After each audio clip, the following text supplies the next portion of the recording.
everybody. Happy Black History Month. Welcome. My name is Arvolyn Hill. I'm the manager of the Everett's Children's Adventure Garden, and I'm so excited to be here with Richard Smith today for our Plants as Liberation interview. Just a little background about the project. This was a project that I came up with basically a year ago today, 2020 of February 2022, and wanting to basically highlight Black people in the botanical world and the amazing work that they're doing through interviews on Zoom. So I spoke with people who are houseplant enthusiasts, farmers, gardeners, just talking about the ways in which they feel like plants help liberate them. And I'm super excited how the series has gone. I've been able to interview people like Leah Penniman from Soulfire Farm, Plantburb, a houseplant enthusiast on Instagram, and now Richard Smith, which I'm so excited about because you are the very first person who actually works at the Botanical Gardens who I've interviewed for this. Wow. So That's amazing. I'm really glad to be able to talk with you today to kick off the series for the new year and to celebrate Black History Month with you all. So thank you so much for being here. We're going to have a conversation, but we'll definitely leave some time at the end if anybody has any questions that they want to ask too. So without further ado, please share your name, your pronouns, and your title here at NYBG. My name is Richard Martin Smith, he, him. I am the director of the School of Professional Horticulture. And how would you describe your work with plants? I would describe it as, I talked to my wife's back there, as curiosity, really. You know, I started off wanting to kind of understand the world better, and I did it through plants, really just to gain a real sense of education. I started as a master gardener. I went through all that programming and just worked my way up to where I am now. But curiosity has kind of led me throughout this whole process to, understand how plants impact us as humans. How do we expand on that relationship? Things of that nature. Can you describe like an early memory you had with plants? Like when were you like, ooh, I really like these plants? My entire life has been around plants. I was born in a small town, Belgrade, Florida. It's known as Muck City because of the sapric organic soils that exist there. They're created by draining the wetland, which is good and bad, right? So I've been around plants all my life. In Belgrade, we grew, well, not us, but the farming. This is a very small farming town. They grew winter vegetables, sugarcane, rice.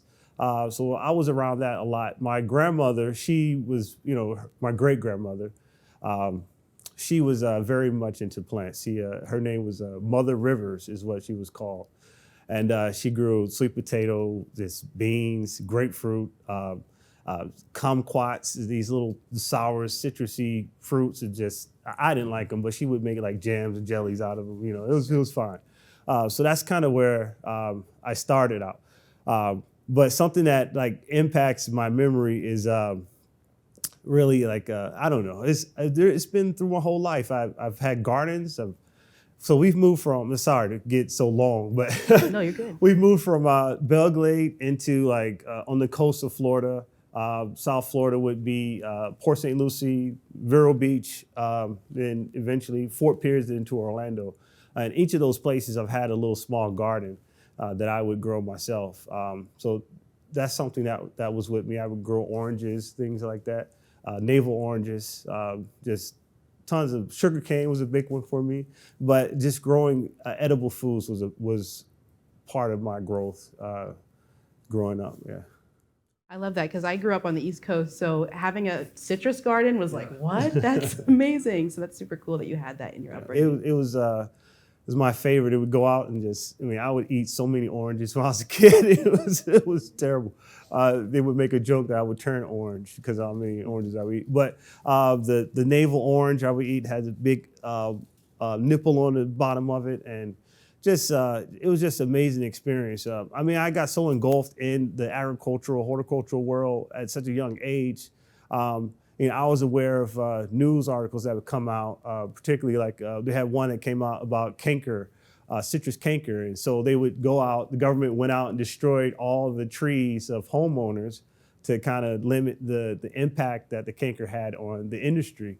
And I remember that, and it hurt me because I lost my trees, lost trees that we had for years. So I remember things like that. Thank you for sharing that. Yeah. I would love for you to just talk a little bit more about what sparked your passion for horticulture specifically, and how did you find yourself wanting to pursue it as a profession?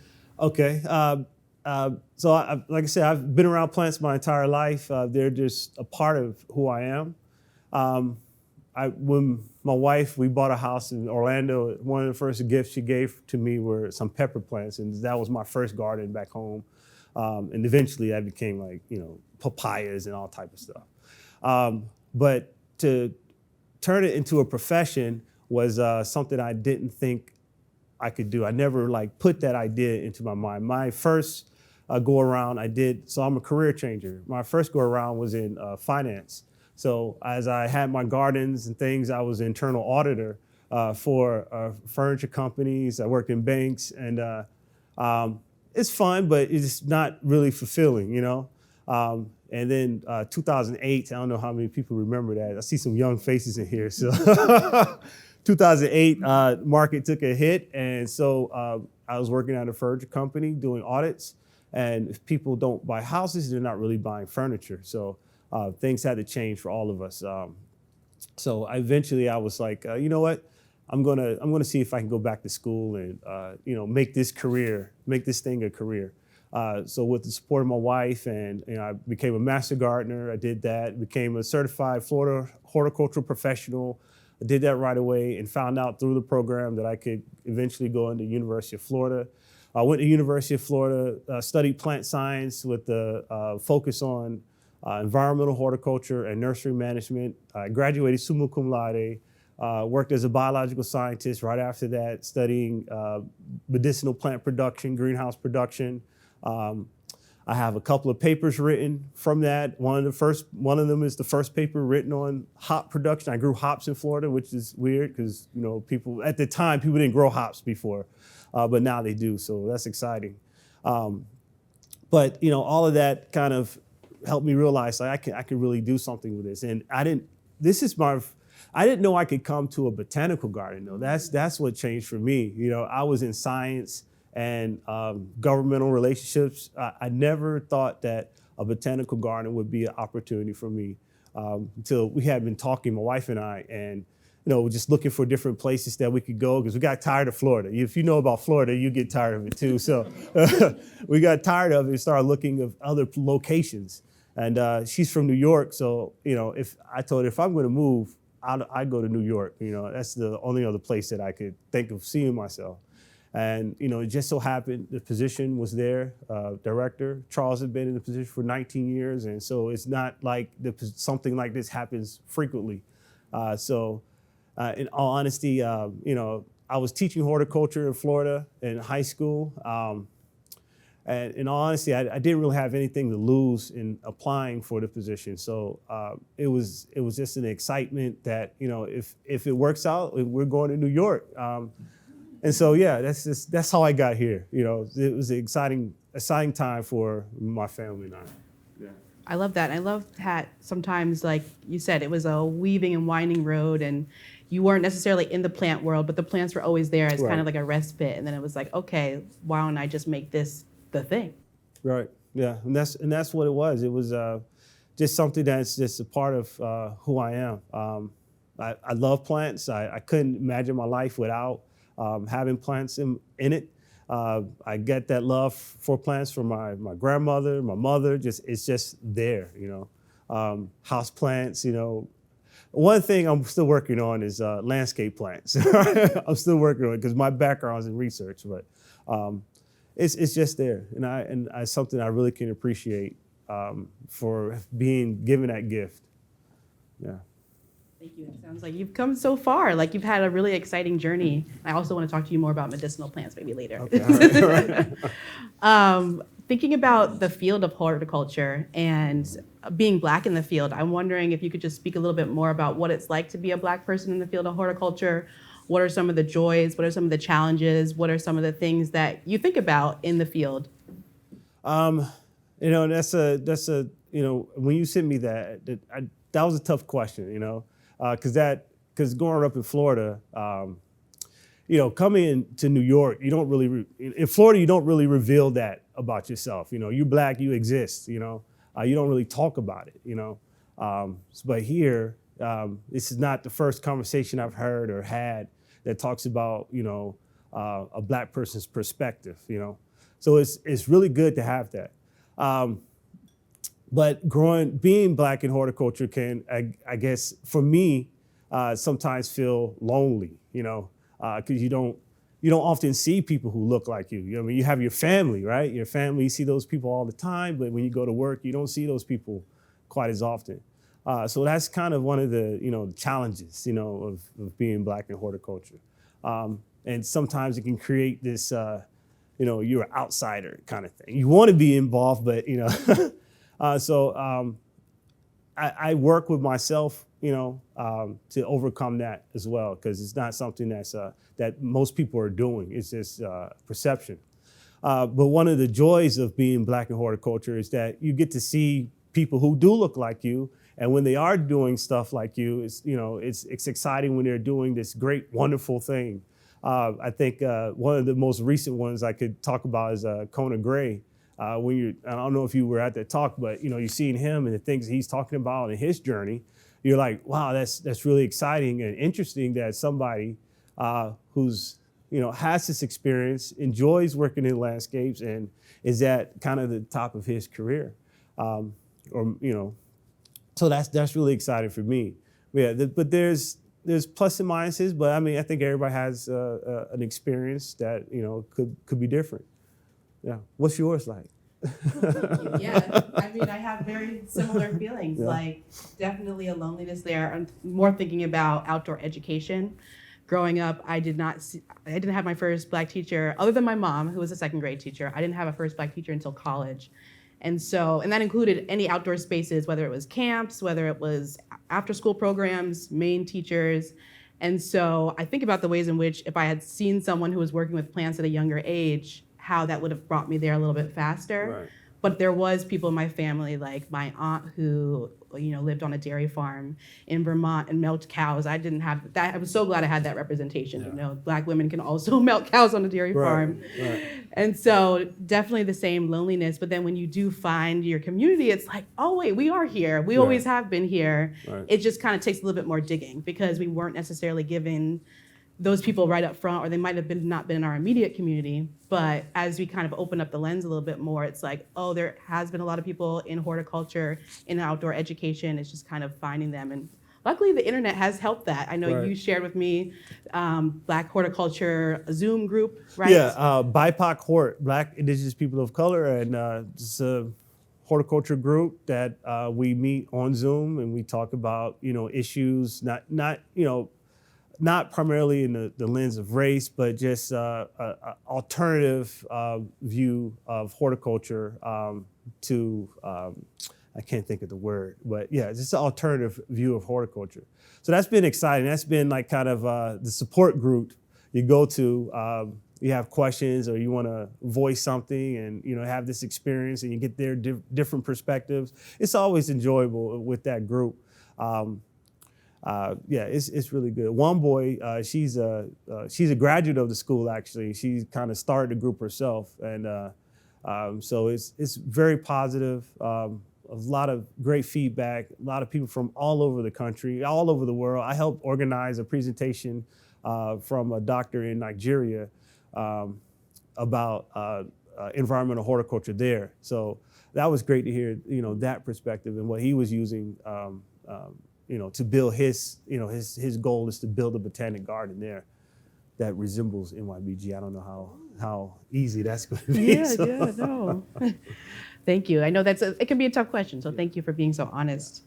When thinking about liberation, I think about the act of freedom and escaping oppression. Do you feel like plants liberate you as well? That's another question. I was like, because I initially, I started thinking about it, and I started thinking like, anybody who works with plants can feel liberated. And then I thought about 100 some years ago, not so much the case. But for me, I do feel a freedom working with plants.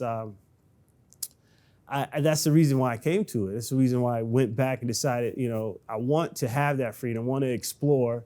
I want to have that opportunity to do so. And that's what drew me in, is that I'm given that freedom to do so. Most of the jobs I've had since I've started doing horticulture have allowed me to explore. And that's one of the exciting things for me. Yes. So yes, plants, I do view plants as a way for liberation and relieving oppression. Yes. Me too. We're done. Thank you. If you were a plant, what plant would you be and why? I would be an oak. I would be Quercus virginiana, live oak. It's it's one of our Florida trees. I don't know what the range. You would know, right? I don't know what the range of the tree is, but I was thinking of that, and I want something that's bold, that's strong, that's develops deep roots, and provide shade and comfort, and because I feel like as an individual that would represent me the best. I'm not easy to miss, walking around, so that's how I would feel as an oak. I see that in you too. Yeah, thanks. Do you have any tips or advice for young people, or not even young people, anybody who might be interested in getting into horticulture but might not see that representation within themselves in the community already? Well, I would say definitely, if you're interested, pursue it. For me, what helped me was I sought out people who had knowledge and experience. It wouldn't necessarily matter, what their background was. It was that they would be able to provide me with some information. I definitely would say read, grow plants, get the experience, the hands-on experience of working with different soils, different media, different substrates, different plants. Learn nutrition, things like that. Get the experience of growing so you can recognize, potassium deficiencies, or you can recognize, nitrogen overages, things like that. That was really helpful for me, just that self-taught approach. So when I became either like a master gardener or going through school, I had that background already. But definitely seeking out people was powerful to me. There's one individual, Dr. Javier Garces. He's a doctor of plant medicine he's graduated from University of Florida, go Gators, right? So he studied field production, and he was one of the first people I talked to when I decided, I'm going to go back to school, I'm going to study plants. And he helped guide me through this whole process. So we've been friends for years now. And, I get to talk to him. He's the head of a school in Orlando. So we really get to share a lot between us. So building that relationship with people is important. It's one of the things that I find as a theme for me is that plants, people, and purpose really help me navigate this life. Plants are kind of like, what I love, what I enjoy, but it's being able to work with people, connect with people that is helping help give me purpose for this. So, yeah. And what a beautiful way to do that in the position that you're in now, especially at the garden. Absolutely. Working at the school's been around for 90 years, and it's very exciting to be a part of that kind of history, and, to be able to, have an impact in that way, where you're trying to increase accessibility, increase diversity, and make the program open to more people from all backgrounds. And that's exciting, and there's such a, reputation with the position too, that, I'm trying to fill in, I'm going places, they're like, oh, you're the director of the School of Professional Horticulture, how are you doing? They hear about me before I know about them. And, that's interesting, that's exciting, but it's a great opportunity to do those things, to build these relationships, to take people who have like very minimal experience with plants, and help them find a career, and then help them flourish in those careers. That's, to me, is really exciting. Yeah. I love that. Well, thank you so much. I'm so honored that I was able to speak with you today. I know it can be daunting in front of all of your colleagues to have a conversation, but I really am glad that we got to talk, and I would love to open it up if anybody else has any questions that they want to ask. The floor is also open. No question. You have any questions? Yeah, go ahead. You were talking about growing up with your great grandmother and your grandmother and family growing plants. You also talked about you've done research about medicinal plants. I'm curious, did plant medicine, is that part of like your life growing up too? Is that a way that you connected with plants? Not until I started working as a career. You know, I look at plants as a way to live a healthy life. I'm not vegetarian, but I do have a large intake of plants. So it wasn't so much in the way of that, but it was working with plants. And in the research facility, we were looking at secondary chemicals produced by the plants in relation to cultural practices, like, you know, additional fertilizers, you know, droughts. What happened to the plants when they're what are they doing in those conditions? Like what kind of, it's been so long, I can't think of the word. So, but yeah, what are we looking at when those plants are going through those conditions? You know, that's really what I was studying there. But plants as medicine has been a big thing for me as well too, is in working with hops, I helped create this small company. We made different types of tinctures, things of that nature, and that did really well. So I would say not until later in life that it occurred to me that plants could be a focus as medicine for me. Yeah. And hops is such an interesting one because I know everyone associates it with beer, but it can be a really great herb for people who struggle with sleeping, Right. Because it just helps you fall asleep. So I know a lot of tea blends have hops in them because it's very calming too, helps with anxiety. Yeah, we made different blends. We did coffee with hops, which was interesting. What else did we do? We have tea, Yopon holly. We used that and made a hop blend with that. So the company I had was Florida Hops, and you know it was a small nursery, and we sold hops throughout the country, and it was great. I consulted for hop growers.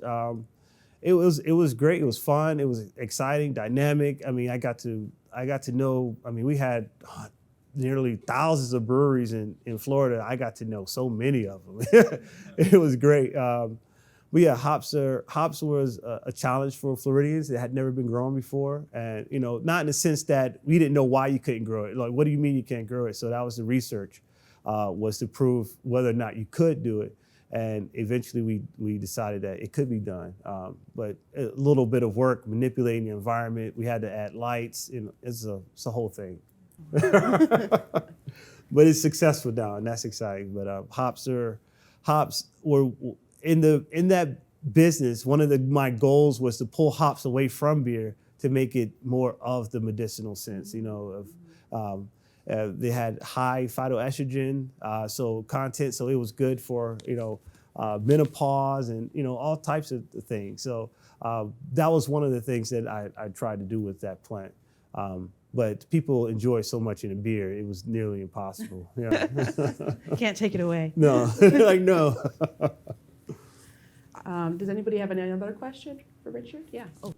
I'm genuinely curious about the jobs that you do and what is your daily schedule like? And this job?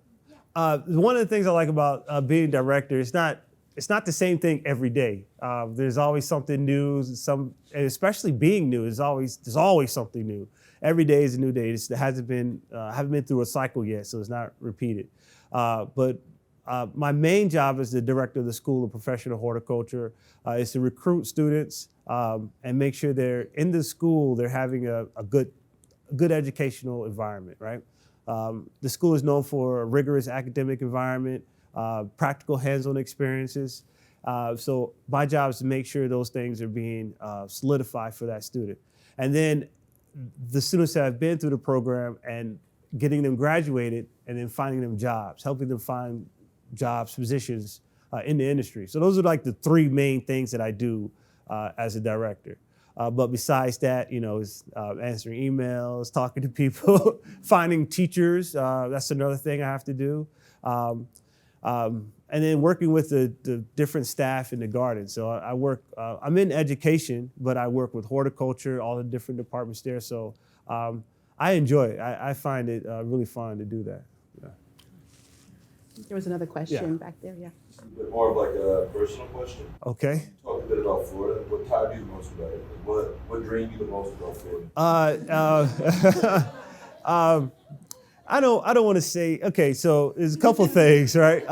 One of them is, people like the weather, right? I love Florida because I can go to a beach, a nice beach. Your beaches are cold. The water is freezing. But I could go to any beach anywhere. I grew up along the beach, right? The other thing was, it's not a whole bunch of opportunities. The maximum that I could be as a horticulturist was probably a grower. And I didn't want to go in that realm. I really enjoyed education. So there wasn't a lot in that sense for horticulturists. And the other thing is like the weather. People go to Florida, you have the nicest weather. And it's hot all the time, right? And, it's nice to have these seasons, When I got here in the summer, like, just wait till fall. I'm like, okay, fall, whatever. It's just October, And then I got to see the leaves change, and I'm a grown man. I'm like, oh my gosh, this is beautiful, right? So, that was exciting. And then the snow, and it's not that much, but it's the snow. So I think the seasons are kind of what I've been looking for. One of the exciting things for me being here in New York, and then the people. New York is always known as these rough, hard people. And for me, my experiences here, that's not true. It's like there's some very nice people in New York, as long as you're not walking slow in front of them, anything like that, but, it's very good people here. And so I've enjoyed my time here so far, yeah. What?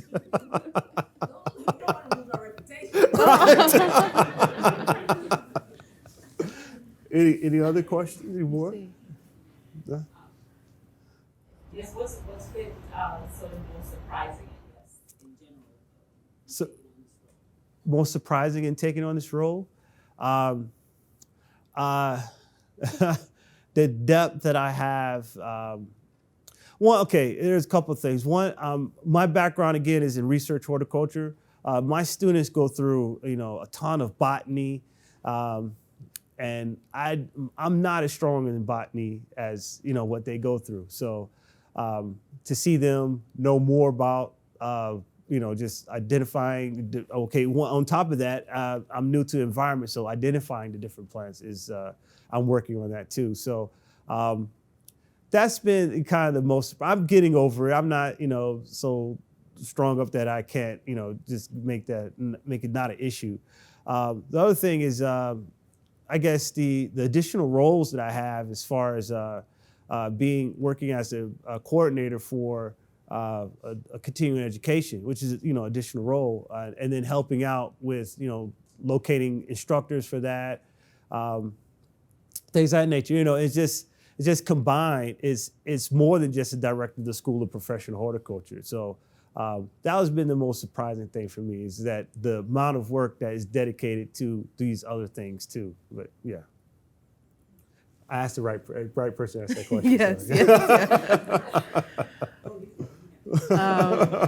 I would love if do you have a moment to just share, like, do you have any upcoming events happening with the school or anything you want to shout out? We're still in the planning stages for Horticulture. I don't know if you guys know Horticulture, but seeing the value of what Horticulture does for the program for NYC Horticulture, I decided, like, okay, yeah, let's try it and let's bring it back.